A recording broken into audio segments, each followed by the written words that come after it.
How are you, Mike? Is doesn't the word? It is not. I just made it up. What do you think? I like that. I like that a lot. By the way, is that Alan Alda?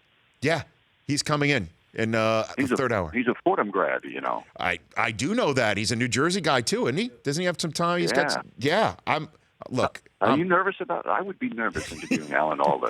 Well, we're all buttoned up and produced. Like, we're going to talk about Paper Lion with him. The fact that his MASH episode that he directed, the finale, is still the only non-Super Bowl show of the top 20 most viewed shows in U.S. television history. I mean, there's lots to talk about with him. Iconic. Yes, he is iconic. And maybe he's got a problem with super teams in the NBA. I don't know. Maybe he just does. Let's put it this way, Mike. Do you think you'd be on a plane to Cleveland right now if Durant stayed with Oklahoma City? What do you think? Oh, that's so hard to tell. Obviously, his addition makes them just so difficult to beat. I'm with Michael Wilbon. I'm with the poll. It's an emphatic yes. To watch a team, and I know it's, adding him made them a super team. To watch a team play the game at this level, especially the way they play, the unselfishness at both ends, I find as a basketball fan, I feel honored to watch it. It's that great to watch. So, I get the competition stuff, but let's remember, in the playoffs, each team they played in the playoffs was missing a key player. Kawhi Leonard doesn't go down in game one. That's a 6-game series at the very least. Let's not forget George Hill, who was the starting point guard and the leader of that team against Utah. If he's not hurt, they might win a game or two. So there were other circumstances involved. That's not taking anything away from Golden State. They deserve everything they get. But I don't think, wasn't for injuries, I don't think it would have been as easy for them to get to the finals as it was this year. So when you were around this team as much as you have all year long, calling the big games, the Warriors, and calling some big playoff games, Mike, what led to the unselfishness in an environment where there's so many name players, bold-faced name players underneath one tent? How did that all gel to what we saw from the Warriors? Well, I think there are two main reasons.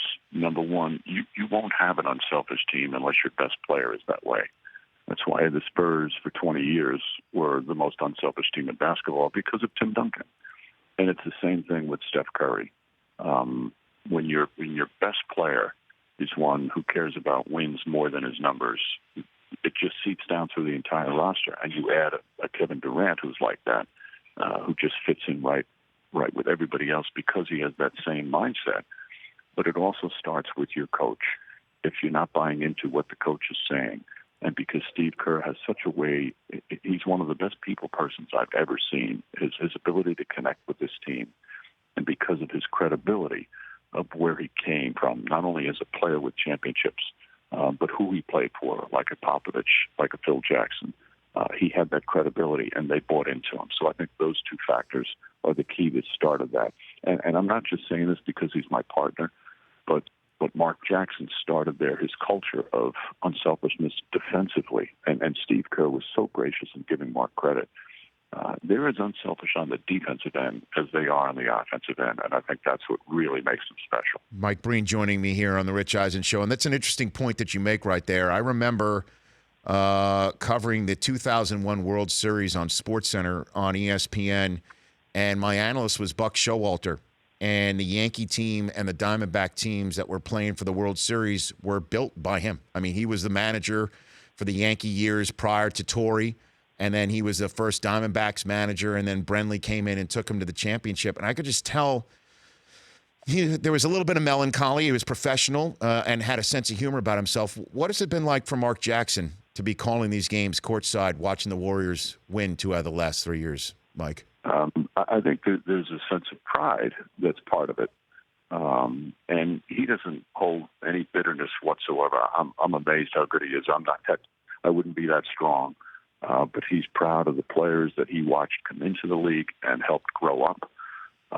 He's just handled it so well. I think the first year may have been a little difficult, but I think it's more pride now. You'd have to ask him, but he loves the way they play. There's certain players that he coached that he has such great relationships with. and it's I think for him it's been fun to watch in some ways. And in terms of what you mentioned about Curry's unselfishness, that's now 2 championships, yes, but none of them with him as the MVP. And, he's going to have to take a hometown discount, one would think, to help keep this team all together. Klay Thompson is the guy who some are identifying as perhaps he will want to fly the coop and be, if you want, the number one guy on a team somewhere. And then even Durant at some point might have to say, I want to show that I could do it on my own. That it was Pat Riley who always used the phrase disease of me. How do you think this team continues to avoid the disease of me, Mike? I think they have become addicted to winning. Like it's a drug for them. They were so distraught after last year. Curry, who normally doesn't say things like, "Oh, I was crushed," said he couldn't watch Game 7 of last year for the longest time. Said it haunted him, the whole thing. Not getting overly dramatic, but they were so damaged by that last year that it drove them to what they did this year, willing to even sacrifice more than they had previously. So I think that's been the key for them. But Rich, you can never predict whether it's injuries, whether it's complacency, whether it's jealousy. So many things can change the dynamic of the team when you achieve success.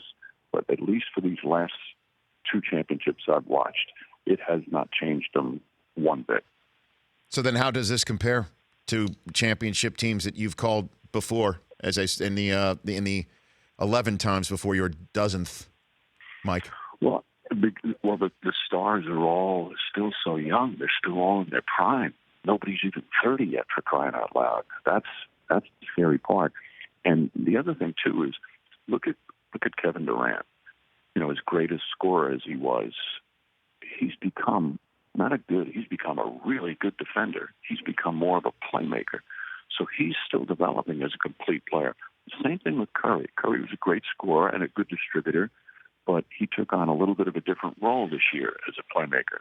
Then you have these other 2, Green and Thompson, who are so good defensively, both individually and team-wise. So there's still room for this team to grow, for crying out loud. And as long as you stay healthy, as long as you don't get complacent, and as long as you don't start saying, well, he's got more touches than I do, which you don't see any signs of it, and they could get better just with familiarity of playing together more, especially now with Durant coming back in a second season and not having that burden of the pressure of having to win a title. So I guess my last question for you is, you say that the Warriors winning is not a bad thing for the NBA. Yes, it is a good thing that the Warriors have won for the NBA. What if it does lead to more super teams? What if it does lead to just basically you start the season next year and there's really only a belief in 1 or 2 teams that have a shot at knocking off the Warriors, Mike? That's not an issue, you don't think? Right. Well, I don't think the way that the CBA is set up, I think it's very hard for it to happen that way. It was the perfect storm with Golden State in terms of where their star players were at their contracts and the exact timing that the salary cap jumped to just extraordinary levels. I think it'd be difficult for that to happen again. So many different things had to fall in place, including Oklahoma City losing that series. Again, I firmly believe that if OKC got to the finals last year and beat Golden State, I don't know if Durant leaves.